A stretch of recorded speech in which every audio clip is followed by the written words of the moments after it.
नमस्कार, मैं उर्गिल सिंह और आप देख रहे हैं रूरल पर्स। तो एक बहुत अच्छी खबर है, खास करके डिस्ट्रिक्ट रंबन के वासियों के लिए।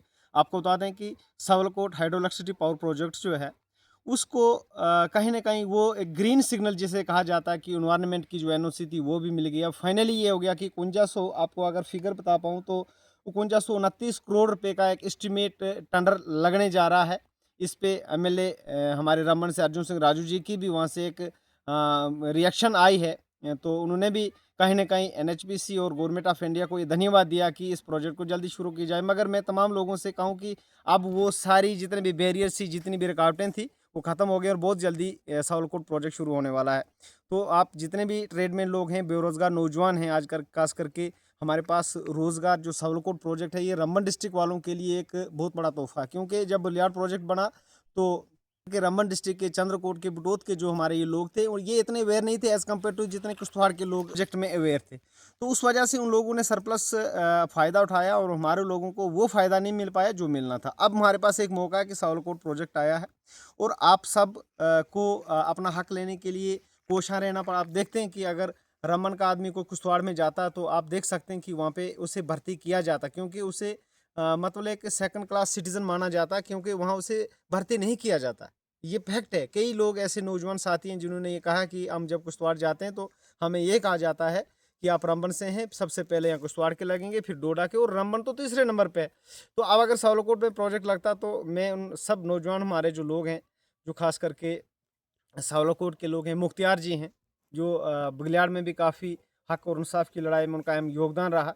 तो मैं मुख्तियार जी से भी कहूँगा कि आप सर होशियार हो जाएँ, क्योंकि हम भी आपको जानते हैं, आप भी हमें जानते हैं कि सावलाकोट प्रोजेक्ट हमारे लिए एक बहुत बड़ा तोहफ़ा है, और इसका फ़ायदा जो सावलाकोट जिनकी ज़मीन आती है, पहला उनका हक है, फिर रंबन डिस्ट्रिक्ट के जो लोग हैं, उनका सबसे पहले हक है, और उसके बाद अगर हक होगा तो डिस्ट्रिक्ट डोडा का होगा, डिस्ट्रिक्ट रंबन का होगा, डिस्ट्रिक्ट किश्तवाड़ का होगा, या जितने हमारे वैली के डिस्ट्रिक्ट्स आते हैं।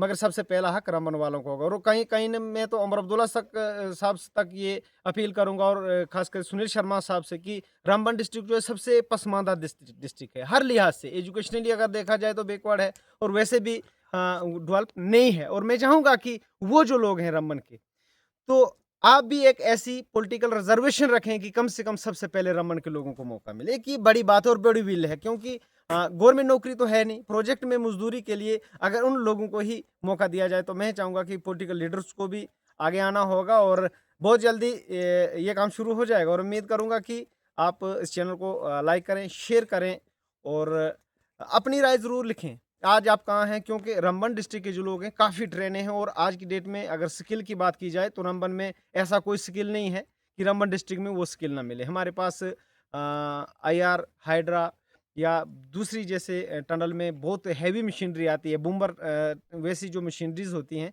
उनके ऑपरेटर्स कहीं न कहीं पहले नहीं होते थे, मगर आज ऐसा कुछ नहीं है। हमारे पास बहुत से स्किल वर्कर्स हैं, और खुशी की बात ये है कि वहाँ पे एनएचपीसी क्लाइंट है, क्योंकि एनएचपीसी सेंटर की फंडेड एक एजेंसी है और सेंटर का एक डिपार्टमेंट है। वहाँ पे हमेशा एक फेयर और ट्रांसपेरेंट प्रोजेक्ट होगा। और दूसरी बात आपको ये बता दें कि इंडस वाटर के ख़त्म हो जाने के बाद ये पहला प्रोजेक्ट है, नहीं तो हमेशा इंडस ट्रीटी जब होती थी, तो जब भी कोई अगर बघलियाड़ की बात की जाए तो यहाँ पे भी पाकिस्तान ने केस किया था, और मैं ठीक बघलियाड़ प्रोजेक्ट के सामने ही हूँ।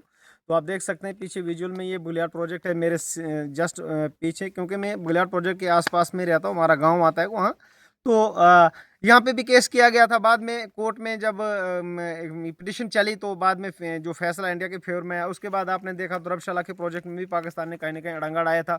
उसके बाद कृष्ण गंगा प्रोजेक्ट में भी पाकिस्तान ने अड़ंगा अड़ाया था, क्योंकि डिज़ाइन है, उन्होंने ये कहा था कि कल को जो इंडिया प्रोजेक्ट बन रहा है ये अच्छा नहीं है, हो सकता है कि आने वाले वक्त में पाकिस्तान को खतरा पैदा हो। ऐसे दलीलें दे के कहीं ना कहीं एक अड़ंगा लाने की कोशिश की जाती, मगर इंडस ट्रीटी खत्म होने के बाद ये पहला प्रोजेक्ट है मेगावाट का जो सावलाकोट में बनने जा रहा है, और वालों के लिए एक बहुत बड़ी खुशी है। मैं चाहूँगा कि मेरे चैनल को ज़्यादा से ज़्यादा शेयर करें। नमस्कार। और जो भी अपडेट होगी सावलाकोट प्रोजेक्ट को रिलेटेड, और उम्मीद करना कि हम सबसे पहले सावलाकोट प्रोजेक्ट की न्यूज़ को ही अपडेट करेंगे। जय हिंद।